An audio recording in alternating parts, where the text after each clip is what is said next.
এই ক্রিসমাসের টাইমটা না আমার জন্য একটা নস্টালজিয়া। প্রত্যেক বছর কিছু না কিছু আমি বেক করি বা বানাই। এই বছরও করব নিশ্চয়ই, তোমাদের সাথে সেই ভিডিওটা আমি নিশ্চয়ই শেয়ার করব।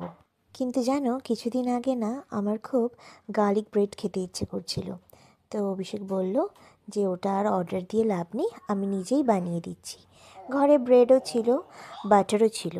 অভিষেক একটু গার্লিক মিন্স করে অ্যাড করলো এবং তার সাথে একটু চিজ স্লাইস করে দিয়ে দিল, মানে স্লাইস না, ওই গ্রেট করে দিল। ব্যাস, এবার এই পুরো মিক্সচারটা ব্রেডে লাগিয়ে ওটিজিতে না বেক করতে বসিয়ে দিল।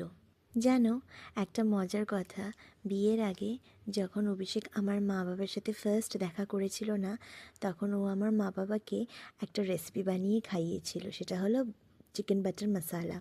মা বাবা ওটা খেয়ে না বলছিল যে ও এত ভালো রান্না করে, তোর থেকেও তো ভালো রান্না করে, তুই তো কিছুই পারিস না করতে।